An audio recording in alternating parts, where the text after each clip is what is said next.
Kahapon kasi guys, no, magkasama kami ni Kalinga Prab, nabanggit niya sa akin na mayroon siyang tatanggalin, no, na isang member ng Kalingap Angels, no. Isang member po ng Kalingap Angel na tatanggalin na bilang isang angel pero hindi po siya tatanggalin bilang beneficiaries. So, ipinaliwanag ni Kalinga Prab at ito nga sa ating live, no. Pinatunayan ni Kalinga Prab, nag-comment talaga siya na officially sa ating YouTube channel na tatanggalin ng isa sa mga angel po ang mawawala. Hello mga sangkay, mga kalingap! Welcome back to my channel. Ito po muli ang yung sangkay na si Sangkay Lons muling nagbabalik. Kumusta? Kumusta kayong lahat? Sana nasa maayos na kalagay ng lahat. Mapadito sa Pilipinas or sa mga nasa ibang bansa, dobling ingat tayo, no? So mega love shoutout sa inyong lahat sa Team Sangkay Original, Team Sangkay Sponsors, Team Kalingap, Kuya Val at Edna Kalingap Rob, sa lahat ng aking mga followers, supporters, and subscribers, sa mga lolos, lolas, OFWs, and PWDs. Mega love shoutout sa inyong lahat, and of course, I love you all. Ayan. So mega love shoutout no, sa aking mga sponsors, kay Tita Bing, ang kanyang YouTube channel ay Horben TV Vlog, subscribe po natin. Ang tita kong Vayot, si Tita Mina Jaramillo, si Mamita ng San Diego, California, and si Manitire ng San Diego, California. At sa lahat ng mga nagmamahal kay Sangkay, mega love shoutout sa inyong lahat. Kumusta mga Sangkay? Happy New Year, mga kalingap. Kumusta ang mga tirang spaghetti? Nainit na ba? Usually kasi di ba pag mga ganyan, no? Ay Christmas, New Year, pag may mga occasion, may mga natitirang spaghetti yan, no? Kinabukasan ginagawang almusal yan. Uy, sinong relate dyan? Kumusta ang New Year ninyo?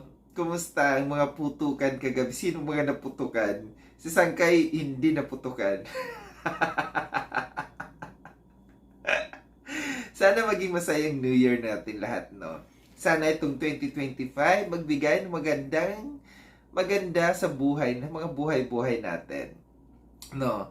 Pero dito sa ating ibabalita, parang hindi yata maganda.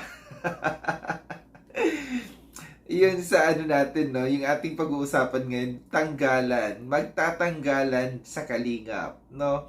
Sino ito ang Kalingap Angel, no? Natatanggalin di umano sa Kalingap. Ito napanood ko sa upload ni Kuya Bobby TV 143, ano, nasa thumbnail niya na si Kalingap Rob mismo nagsabi na merong tatanggalin na Kalingap Angel. So, pakinggan natin mga Sangkay, mga Kalingap, itong upload video ni Bobby TV 143. Credit dito kay Kuya Bobby TV 143. Then after natin na mapakinggan, magbibigay ako ng opinion or kuro-kuro patungkol dito. Tara mga Sangkay, mga Kalingap, pakinggan natin. Kalingap Rob, may tatanggaling member ng Kalingap Angel. Abangan natin mamaya-maya lamang. Yun. So ito na guys, ito bago, no? Bagong-bago. Mainit-init pa. Yan. Kahapon kasi guys, no, magkasama kami ni Kalingap Rob. Nabanggit niya sa akin na mayroon siyang tatanggalin, no, na isang member ng Kalingap Angels, no. Isang member po ng Kalingap Angel na tatanggalin na bilang isang angel pero hindi po siya tatanggalin bilang beneficiaries. So piniliwanag ni Kalingap Rob at ito nga sa ating live, no, pinatunayan ni Kalingap Rob, nag-comment talaga siya na officially sa ating YouTube channel na tatanggalin ng isa sa mga angel po ang mawawala. O ano kaya sa tingin ninyo ang dahilan? Siyempre, no, ang pagpasok po sa isang Kalingap Angels, may mga alituntunin po, no, may mga qualification dapat masundan. Ngayon, kung hindi mo na ito nasundan at hindi mo na nagagawa at nilabag mo ito ang dahilan kung bakit ka aalisin, no? Para po sa lahat, no, itong ginagawa ni Kalinga Prab, pinag-isipan po yan, no? Hindi lang basta-basta yan ang decision, kundi pinag-usapan, tiningnan kung talaga bang karapat-dapat kang alisin bilang member ng Kalingap Angels. So, nakita naman siguro guys ni Kalingap Prab, kaya siya nakapag-decide, no? Nakapag-comment. Ayan yung comment niya sa ating harapan na itong angel na ito hindi na karapat-dapat dahil siguro nakikita niya na hindi nasunod ang rules na ipinapatupad. So simple na naman guys, no? Alam niyo naman siguro, no? Unang-unang requirements dapat para masundan mo, dapat loyal, no? Loyal ka sa Kalingap. Hindi lang loyal, marami pa rin iba, no? May mga halituntunin at malalaman ninyo yan guys, no? Sa live ni Kalinga Prab, sigurado yan, babanggitin niya yan kasi nag-comment na siya dito sa ating live at gagawa siya ng formal announcement sa kanyang YouTube channel.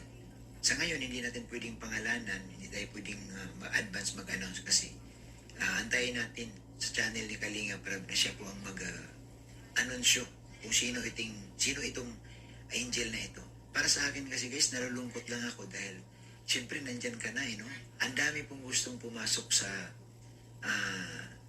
bilang isang Kalingap Angels, no? Kung makapasok ka dyan, napakaswerte mo na. Noong nakapasok ka na, hindi mo pinahalagahan, no? Hindi mo talagang binigyan ng malalim na pag-iisip, no? Bakit mo ginawa, kaya ka natanggal. So, napakaswerte mo na, no? Kung makasama ka dyan, no? Makasama ka nila ni Beyonce, nila Joy, Carla, makasama ka nila ni Jovi, Dayan, Dara, no? Melka. Sayang no? Nandyan ka na. Pero siyempre wala sa atin ang desisyon no? Si Kalinga Prab naman nagdidesisyon lang yan dahil ayon din sa nakita niya, no? Ayon din sa nakita niya. Kaya ang akin lang panghihinayang, pero alam mo itong message ni Kalinga Prab, magagamit ito ng mga newcomer o yung mga old angels na rin, no? Na wag ko tayo magpakampante na dahil matagal ka na, dapat panatilihin natin, no? Sariwain natin, isabuhay natin ang rules ng bilang isang Kalingap Angels, no? Huwag magbago siyempre, no? Maging loyal, no? Alam naman nila yan, alam na ng mga angels yan, no? Sinasabihan din yan, pinapayuhan ng mga nakakatanda. Oo, so dito guys sa gagawin ni Kalinga Prab, maraming manghihinayang, pero nabanggit sa akin ni Kalinga Prab, hindi po siya aalisin bilang beneficiaries, no? Bilang beneficiary, mananatili siyang beneficiary ng Kalingap. Yun nga lamang, hindi na siya kasama sa Kalingap Angels, no? Sayang kasi alam nyo guys, ang ganda ngayon ng samahan ng mga angels ng Kalingap, yung bang pag nag-travel, sama-sama sila, yung mga lugar na hindi mo napupuntahan mo dahil lang sa member ka ng angels, gaya ng Baguio, iba't ibang lugar. Isa sa mga Kalingap Angels na nakausap ko, talaga nagpapasalamat siya. Sabi niya, Kuya Bobby, nagpasalamat talaga ako dahil napasok ako dito. Yung mga lugar na hindi ko napuntahan ko dahil lang isinasama ako ni Kalinga Prab kasi nga member siya ng Kalingap Angel. So, isa yun sa mga bagay na panginayangan mo kapag ikay nawala na dito. Sayang, no? Sayang. Abangan natin guys kung sino ito. No? Siguro pag na-announce ni Kalinga Prab, malaman natin ang dahilan. Malaman natin ano ang pagkakamali. Ano ang kanyang nagiging dahilan para siya po'y ma-out. No, hindi na siya masama. Ang kaibahan lang kasi guys, kapag nasa Kalingap Angels ka, no, sa pagdating sa mga event, present kayong lahat, nandoon kayo Mga birthday, may mga ganitong okasyon, nandoon lahat. Pag beneficiary kasi, hindi na ganun ka-active Pagka hindi ka kasama doon sa, hindi ka nabilong doon sa samahan ng mga angels, sayang, no, sayang. Kaya abangan natin sa live ni Kalinga Prab, no? Tabayanan natin, i-announce din naman yan. At siyempre, no, malalaman natin ano ang grounds, no? Di ba natin malalaman sa ngayon? Ang alam ko lang talaga yung sabi nga ni Kalinga Prab na yan, tatanggalin. No, kahapon po nabanggit niya na sa akin yan na mayroon siyang isa na tatanggalin bilang kabahagi ng mga angels kasi nga mukhang hindi nasundan yung rules ng Kalingap Angels. Meron kasing mga patakaran na dapat sundin. So yung mga sangkay, mga kalingap, at tinapakinggan no, yung upload video ni Kuya Bobby TV 143, credit dito kay Kuya Bobby, na ito yung isang announcement ano, na merong isang Kalingap Angels no, na tatanggalin ni Kalingap Rob no. Base dito sa ating na ano, sa ating narinig na dito sa upload na ito, video upload ni Kuya Bobby, sabi niya merong hindi nasunod na palatuntunan or rules ng Kalingap Angels, itong tatanggalin na ito. Daho ite. Sino kaya ito, no?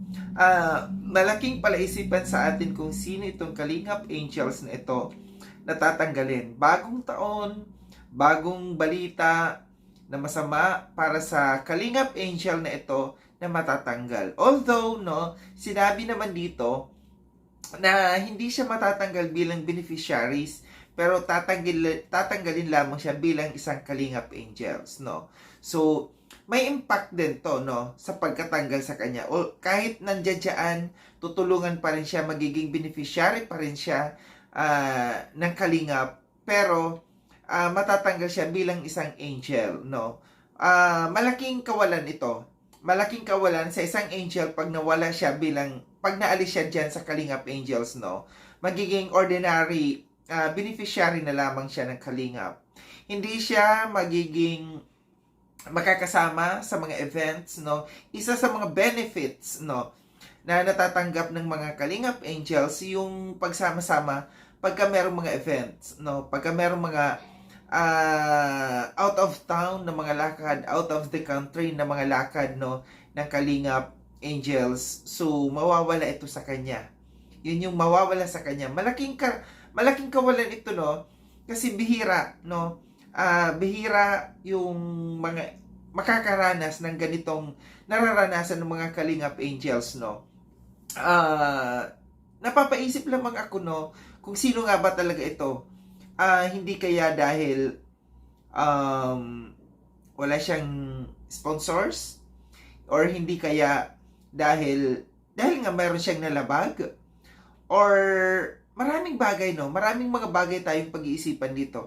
Pero dito sa tumatak sa akin dito sa mga sinasabi dito ni Kuya Bobby TV, no, na hindi siya naging loyal, no, hindi siya naging loyal dito sa Kalingap, no. Napaka-importante din yung loyalty, no, ng isang member sa mga organization or sa mga grupo, na dapat loyal ka talaga dito sa group. Nangyayari din naman ito, no, dito sa Kalingap. May mga tinatanggal din si Kuya Val dahil nga may mga rules na hindi nasusunod.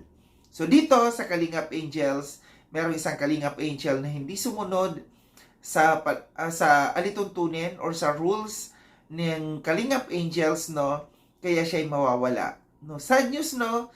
Ito'y nakakasad na balita na January 1, no, unang araw ng bagong taon, ganitong news ang ating mababalitaan. Ang tabayanan natin, sabi ni Kuya Bobby, no, ang tabayanan natin dahil ila-live or magla-live formal na i-announce ni Kalingap Rob kung sino nga ba itong Kalingap Angels na tatanggalin, no, dito sa Kalingap. Take note, no, matatanggal lamang siya bilang isang Kalingap Angel, pero bilang isang beneficiary ng Kalingap, nandiyan pa rin. Tutulungan pa rin siya. Kasi sayang naman kung itong Kalingap Angel na ito nag-aaral, sayang naman kung tatanggalin siya bilang beneficiary. Para bagang mawawala yung mawawala yung pangarap niya na makatapos sa kanyang pag-aaral kung sakali man, sinasabi ko dito, kung sakali man ito'y nag-aaral, no? So wala tayong idea. Bulag tayo kung sino itong Kalingap Angel na ito na tatanggalin. Ito'y mga spekulasyon lamang natin. Ito'y puro kuro-kuro. Ito'y panghinala. Ito'y puro mga anong tawag dito? Ito'y isang mga hula lamang natin, no? Kung sino nga ba itong Kalingap Angel na ito na tatanggalin ni Kalingap Rob. So muli, maraming salamat mga sangkay sa panonood. Happy New Year sa lahat. Sa mga hindi pa nakapag-subscribe kay Sangkay Lon, subscribe na po ako.